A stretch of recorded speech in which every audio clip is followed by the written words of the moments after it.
What's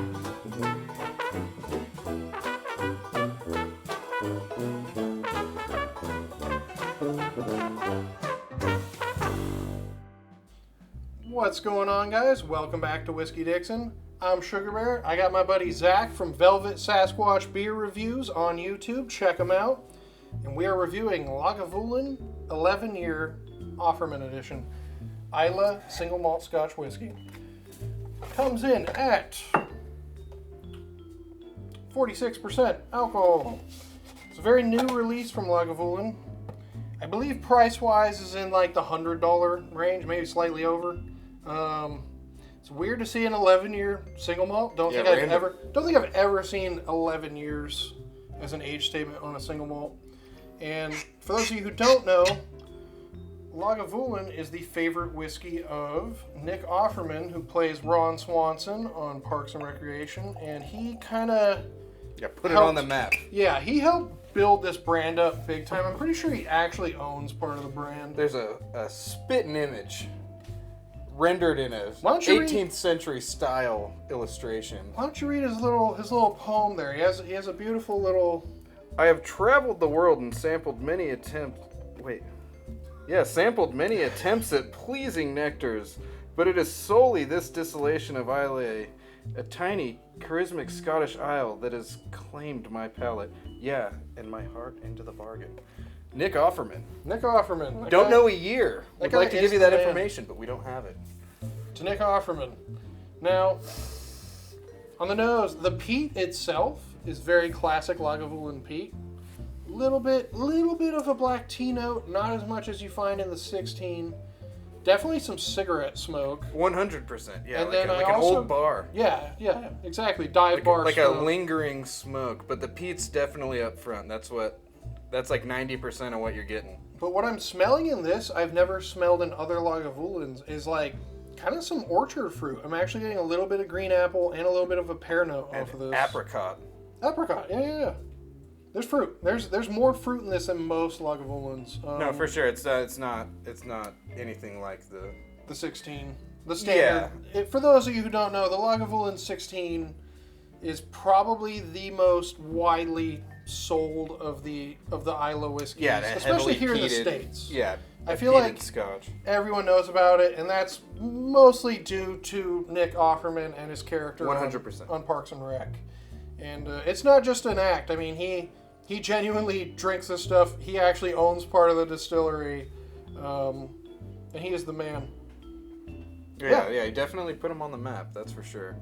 But it's a good whiskey to be put on the map. It's fantastic. Deserves attention now. They're totally awesome. The palate. Okay. I don't get any of the fruit I smell on the palate.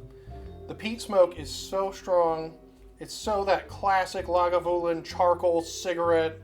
A little bit of maritime notes, a little bit of seaweed. Extremely smooth for 46%? Yeah. Very smooth. It's extremely smooth.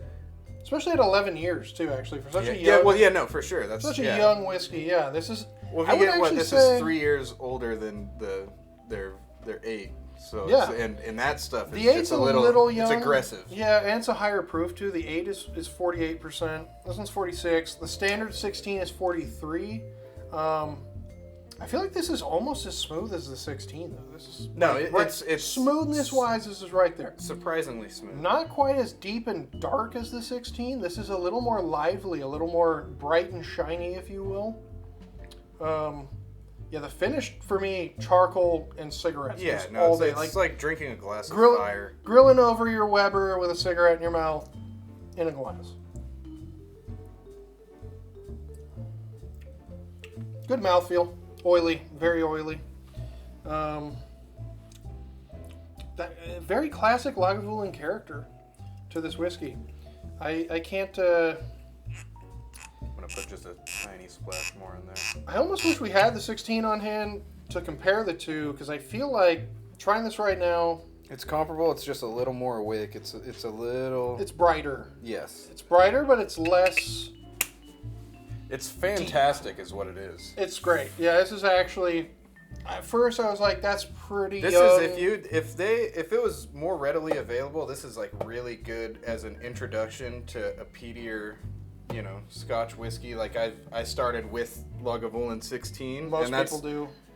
That's where I kind of did what too, got actually. me to enjoy it. That's the first Isla whiskey I had was Lagavulin 16. And it's just it's good. It's so classic. It's smooth and it's not extremely complex. Like you're getting just a lot of. It's like drinking a campfire. Yeah. But like a really classy campfire, like a campfire of hardwood. It's not super medicinal like Lefroy. It doesn't have all the weird Band-Aid funk notes. No, but almost. I was saying earlier, like a freshly opened box of shoes. Shoe polish. I get that big time on this. Yeah, that's the same. Delicious. That's the same with the 16 too. They both seem to have that character to them. Yeah, Lagavulin, very classic, established Isla distillery. It means the beautiful hollow by the mill, and in Gaelic, and it's weird to see an 11-year this expensive, in my opinion. Like for $100, it's a bit much. It's the name. It's the name. It's totally Nick Offerman, hyped. and also 100%. Lagavulin has become so well known that they're able to charge kind of whatever. 100% branding. Yeah. But good on them for being able to do that. Introduce the world to this style of whiskey. Which is it's great. They did an excellent job. Yeah, it's for me, I think Isla whiskeys tend to be my favorites. I love all whiskeys, but time and time again, I'm coming back to these Isla whiskeys, and just I'm amazed every time. Well, yeah, being new to this and how aggressive a lot of this stuff is, this one is extremely smooth, especially for how young it is. So yeah, I'd give it. I mean, it's a A+. Yeah, as long as you're ready for some smoky flavor, as long as you enjoy the flavor of smoke, you're gonna love this. You're gonna love anything from Isla, but especially Lagavulins tend to be sort of the gateway into these Isla whiskeys, and they're all awesome. I mean, try every Isla whiskey you can get your hands on, because I don't think there's a bad one. This is a great example of that. Like for an 11-year whiskey, this is world class. This is really top notch. Yeah, very good. I'm loving this. This is just... I would, if it was readily available, I would buy it as often. I almost wish this was like $80. I almost wish it was a little less, but I know it's the name and it's Lagavulin, and Lagavulin's not necessarily... It's a collector's item. It's absolutely. Straight up a collector's I'm pretty item. sure this is a one-time thing. I don't think Lagavulin is going to always have an 11-year Offerman edition. I think this is a special release from them, and all their special releases tend to be kind of pricey. And so, considering actually that the 12 year is probably a good $20 to $40 more than this, it's about right. It's priced correctly, I think. Yeah, just awesome. Lagavulin, I mean, if you don't know already, try it. 2 thumbs up. Totally awesome distillery. Any final thoughts on this bad boy? If you can get it because it's good. It's only going to be around for a bit. Yeah, good introduction. I mean, it's a little more expensive, but at the same time, it's a collector's item. But it is extremely drinkable. It's delicious. It's not overly complex to the point where you're going to have to rack your brain to figure out what you're tasting. The flavors are very clean cut. Campfire, You know exactly what you're tasting. And yeah, if you've had the 16 already... Yeah, and you think that, oh, well, I can get the 16 for the same price. This is a pretty different whiskey. There's actually significant differences between this and the 16. And I would say they're both pretty equivalent. I would not say this is thin or young tasting in any way. No. I just think you get different fruit notes on the nose in this than you do in the 16. Yeah, but you don't get any of it on the palate. On the palate now. This one... The nose is a lot more different than the palate. The palate is very classic Lagavulin. It's smoldering charcoal. Smoldering sawdust or something. I don't know. Oh, that's good. All right, well, I guess we should wrap this one up. Lagavulin 11-year Offerman Edition, totally awesome whiskey.